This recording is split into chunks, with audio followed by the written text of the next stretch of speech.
Сәлеметсіздер ме балалар, каналыма қош келдіңіздер. Бүгінгі сабақпен таныспас бұрын каналға тіркеліп, лайк басуды ұмытпаңыздар. Бүгінгі өтетін тақырыбымыз ішкі мүшелер жұмысының жүйкелік реттелуі. Бұл сабақта сіздер вегетативті жүйке жүйесінің симпатикалық бөлімі және парасимпатикалық бөлімінің бір-бірінен айырмашылықтары туралы ақпарат білесіздер. Вегетативті жүйке жүйесі туралы біз алдыңғы сабақта айтып кеткен болатынбыз. Жүйке жүйесі неше түрге бөлінеді, орталық жүйке жүйесі және шеткі жүйке жүйесі туралы айтқан болатынбыз. Ал енді бүгінгі вегетативті жүйке жүйесінің іс-әрекеті ол еріксіз, санадан тыс түрде жүзеге асырылады. Яғни адам еркімен басқарылмайтын жүйе болып табылады бұл.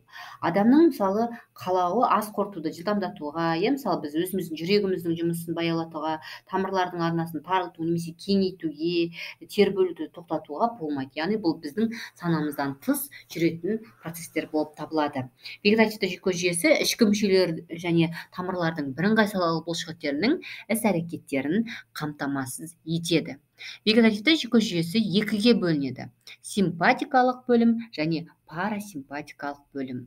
Симпатикалық бөлімге бұның ерекшелігі неде десек, яғни жүректің әрекетін қоздырса, ал парасимпатикалық бөлім жүректің әрекетін баяулатады. Ал симпатикалық бөлім ішектің жұмысын тежесе, парасимпатикалық бөлім керісінше ішектің жұмысын қоздырады. Осындай мысалдары бар. Сіздерге тестада, ұбт-да дәл осы мысалдары келеді. Сондықтан симпатикалық бөлімге, симпатикалық жүйке жүйесіне не жатады, мысалдарын көрсетіңіз дегенде, осы берілген мысалдарды көрсетесіздер. Сондықтан жаттап алыңыздар. Осы парасимпатикалық ядролар ортаңғы ми, сопақша ми бөлімдерінде жұлынның 8 көз бөлімінде орналасқан. Қай жерде орналасқанын естеріңізде сақтап қалыңыздар. Жүйке талшықтары сопақша ми мен ядроларынан шығып, кезбе жүйкенің құрамына кіреді. Парасимпатикалық ядролар орталық жүйке жүйесінен тыс мүшелерге жақын жерде түзіледі, және олардың талшықтары жүйке импульсін қысқа өткізгіш жолдары арқылы ішкі мүшелерге, мысалы теріге, қан тамырларға, тер бездеріне және сезім мүшелеріне береді. Осы енді келесі слайдта біз симпатикалық және парасимпатикалық бөлімдердің ерекшеліктері туралы айтамыз. Қайталаймын, осы жауаптарды жаттап аласыздар. Симпатикалық бөлім неге жауап береді? Бұл қан тамырларын тарылтуға байланысты қан қысымын көтеруге септігін тигізеді. Ал парасимпатикалық бөлім қан тамырларын кеңейтеді. Симпатикалық бөлім көз қарашығының ұлғаюына әсер етсе, ал парасимпатикалық көздің қарашығын кішірейтеді. Ерекшеліктерін қараңыздар.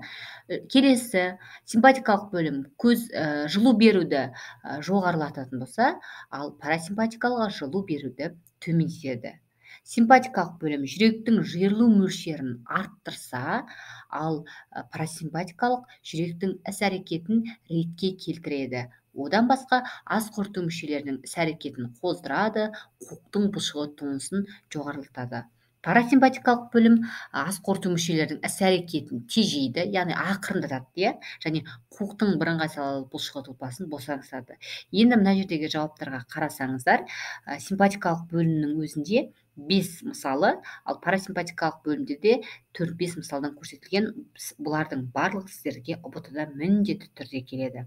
Осыны жазып жаттап алыңыздар.